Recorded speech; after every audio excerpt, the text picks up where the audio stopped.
Assalamualaikum warahmatullahi wabarakatuh. Perkenalkan, nama saya Dara Trinugroho, NPM 151331190. Pada kesempatan kali ini saya akan memaparkan hasil skripsi saya yang berjudul Pengaruh Ukuran KAP Audit Tenur dan Mekanisme Corporate Governance terhadap Kualitas Audit pada Perusahaan Lembaga Keuangan Anjak Piutang tahun 2016 sampai 2019 yang terdaftar di Bursa Efek Indonesia. Latar belakang penelitian ini adalah masih adanya kasus-kasus yang melibatkan KAP, seperti KAP Tamu Brata, Susanto, Fahmi, Bambang, dan rekan pada kasus PT Garuda Indonesia, dan KAP Satrio, Bing Eni, dan rekan pada kasus PT SNP Finance. Latar belakang selanjutnya adalah ketidakkonsistenan penelitian-penelitian terdahulu. Rumusan masalah pada penelitian kali ini adalah apakah ukuran KAP, audit tenur, dan mekanisme corporate governance berpengaruh terhadap kualitas audit. Sementara untuk tujuan penelitian ini adalah untuk menganalisa pengaruh ukuran KAP, audit tenur, dan mekanisme corporate governance terhadap kualitas audit. Kajian teori dalam penelitian ini, yang pertama, teori agensi. Teori agensi adalah hubungan antara prinsipal dan agen. Prinsipal yaitu shareholder atau pemegang saham, dan agen merupakan manajemen yang mengelola perusahaan. Yang kedua, kualitas audit. Kualitas audit adalah hasil dari proses yang dilakukan klien guna menemukan sesuatu hal yang memungkinkan terjadinya sesuatu pelanggaran pada sistem akuntansi klien. Selanjutnya, ukuran KAP adalah besar kecilnya kantor akuntan publik yang mengaudit perusahaan klien. Selanjutnya, audit tenur adalah masa perikatan antara auditor dan klien atas pemberian jasa audit.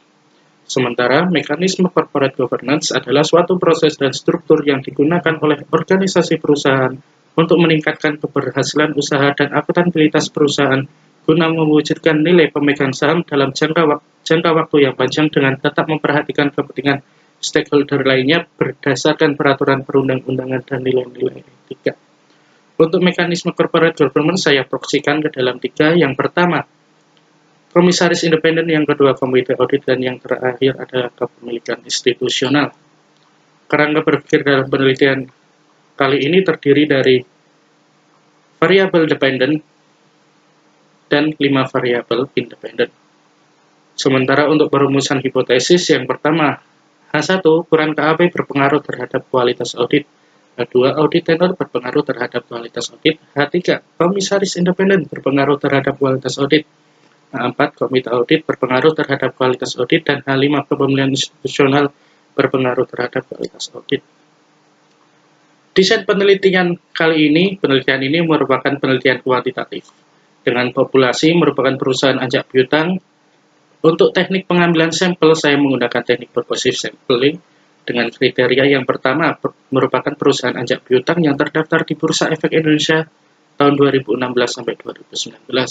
Yang kedua, perusahaan anjak piutang yang menerbitkan laporan keuangan tahunan dari tahun 2016 sampai 2019. Dan yang terakhir, perusahaan yang memiliki data-data yang dibutuhkan untuk pengukuran variabel dalam penelitian ini.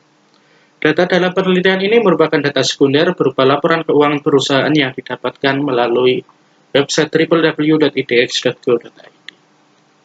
Indikator dalam penelitian ini untuk variabel independen yaitu kualitas audit, saya menggunakan penelitian dari Guna 2010. Untuk independen, ukuran KAP saya menggunakan dari Cahyadi 2016, audit tenur dari Yanti 2018, komisaris independen dari Gajewski 2014, komite audit dari Chen 2010, dan kepemilikan institusional dari Veronica 2017. Hasil dari uji, saya menggunakan uji regresi logistik dengan menilai yang pertama, menilai kelayakan model, bisa dilihat di tabel 41 yaitu Hosmer and Lens show test. Uji Hosmer memiliki syarat signifikan harus lebih dari 0,05 dan kita lihat dari segi signifikan yaitu 0,766 sudah melebihi 0,05, berarti data dalam penelitian ini sudah layak untuk model regresi logistik. Selanjutnya tabel 4.2 yaitu overall model fit test. Kita lihat di step pertama memiliki nilai sebesar 82,911 dan step pertama mempunyai nilai sebesar 51,291. Terjadi penurunan yang mengindikasikan bahwa secara keseluruhan data dalam penelitian ini sudah dapat dilakukan regresi. Selanjutnya di tabel 4.3 ada Nagelkar F-square. Kita lihat hasil koefisien determinasi sebesar 0,590. Nilai tersebut berarti 59% variasi variabel bebas dapat menjelaskan model persamaan regresi dan 40% satu sisanya dipengaruhi oleh variabel-variabel lain yang tidak digunakan dalam model regresi atau dalam model penelitian ini. Untuk uji regresi logistik bisa dilihat di tabel berikut dengan persamaan yang sudah ada di bawahnya.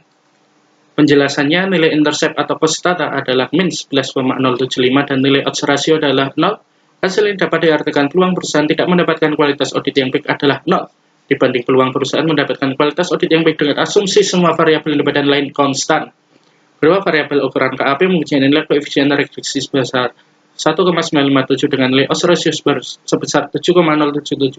Hasil ini diartikan KAP dengan jumlah partner semakin banyak maka peluang perusahaan mendapatkan kualitas audit yang berkualitas akan naik sebesar 7,077 kali dibandingkan peluang perusahaan mendapatkan kualitas audit yang tidak berkualitas dengan asumsi variabel independen lain konstan.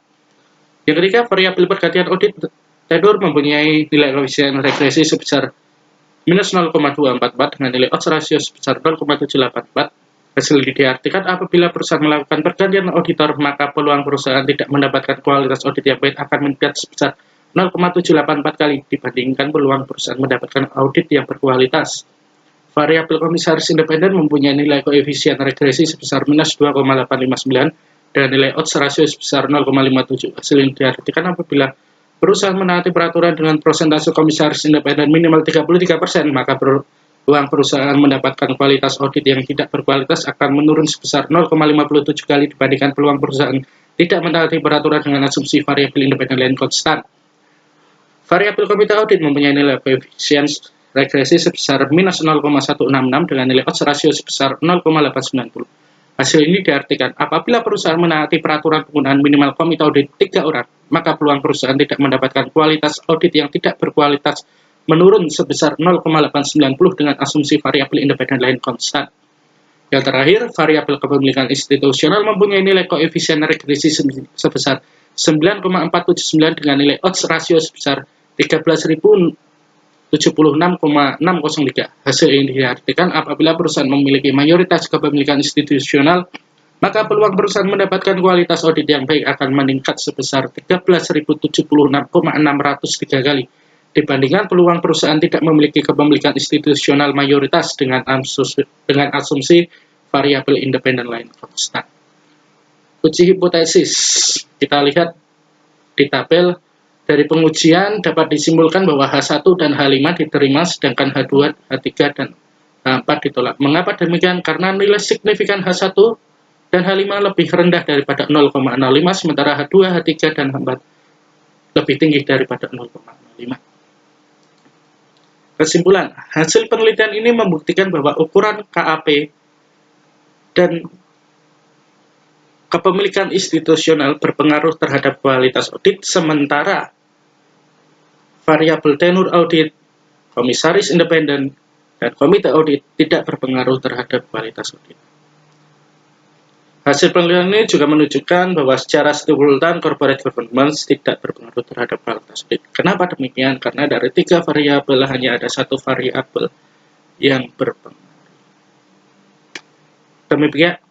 Demikian pemaparan dari saya. Apabila ada salah kata atau khilaf, saya mohon maaf. Billahi taufiq wal hidayah. Wassalamualaikum warahmatullahi wabarakatuh.